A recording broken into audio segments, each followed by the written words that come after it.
ભાજપ શાસિત હારીજ નગરપાલિકામાં ભ્રષ્ટાચારની ગંધ.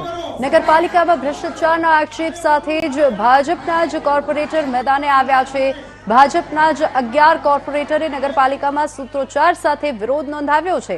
વિકાસના નામે હારીજ નગરપાલિકા ભ્રષ્ટાચારનો અડ્ડો બન્યાનો આક્ષેપ થઈ રહ્યો છે. તો પ્રમુખ માત્ર બેઠકમાં હાજરી આપી જતા દાવો કરવામાં આવ્યો છે. આ સાથે જ નગરપાલિકામાં ભ્રષ્ટાચારની યોગ્ય તપાસ ન થાય તો ચીમકી ઉચ્ચારવામાં આવી છે અને ભાજપના જ કોર્પોરેટરે રાજીનામાની ચીમકી ઉચ્ચારી. અમુક સાહેબ જોડે આવીને કહીએ કંઈ બી તો એ હાજર જ ના હોય, એટલે પછી સાંભળવાનો પ્રશ્ન જ ના રહે. હમણાં મારા જ વોર્ડમાંથી બધી મહિલાઓ આવી હતી તો એમને એવું કહી દીધું, જે અહીંયા વણકરવાસમાંથી, કે અહીંયા આવી રીતે આવીને ઉબાડો નહીં કરવાનો, એમના કાન બંધ કરી દીધેલા. હવે આ કોઈ એમનું રીત નથી કે કાન બંધ કરી દે. ઓલા લોકો એવી ચીમકી આલીને ગયા કે જો તમે આવી રીતે નહીં સાંભળો તો અમે તમારા ઉપર કેસ કરી દઈશું. તો બી એમને પ્રમુખ સાહેબને કોઈ ફરક પડતો નથી. બીજી વસ્તુ કે અહીંયા આપણે આ પાણીની ગટરની જે વાત છે એ ટેન્ડર એમને કઈ રીતે કર્યા, કઈ રીતે પાસ કર્યા, અમને કોઈને જાણમાં જ નથી લીધું. અમે રજૂઆતો કરવા આવીએ છીએ તો પ્રમુખ ઉપપ્રમુખ હાજર જણાતા નથી.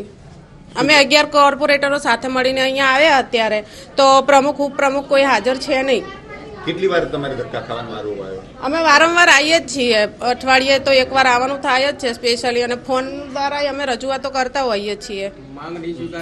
માંગ નહીં સ્વીકારે તો અમે બધા રાજીનામું આપી દેશું. મારા વોર્ડમાં 3-4 જગ્યાએ પીવાનું ગંદુ પાણી મિક્સ થાય છે, એનો નિકાલ થતો નથી. કોઈ પણ સમસ્યાનું હલ થતું નથી. તમે જાતે પૈસા ખર્ચી અને કામ કરાવો તો ઠીક છે, પાલિકા કોઈ પણ કામ કરતી નથી. અમે આની રજૂઆત 1 મહિના પહેલાં પક્ષને કરી કે ભાઈ આનો કોઈક નિકાલ લાવો, પ્રમુખ બદલો અથવા ગમે એનો નિકાલ લાવો, કારણ કે કામ કોઈ અમારા થતા નથી. ખાડા નથી પૂરાતા, ગટરો સાફ નથી થતી. મારા એરિયામાંથી રોજ 700 વિદ્યાર્થીઓ હેડે છે શિશુ મંદિર જવા, ત્યાં રોડ ઉપર કાયમી પાણી ભર્યું રહે છે. એટલે એનો કોઈ નિકાલ થતો નહીં. પક્ષમાં મહિના પહેલાં રજૂઆત કર્યા પણ પક્ષે કોઈ વાત સાંભળતું નથી. હવે શું કરશો? નહીં સાંભળે? હવે નહીં સાંભળે તો અમે અમારા કોર્પોરેટ પદેથી રાજીનામું આપી દઈશું. અમે 11 જણા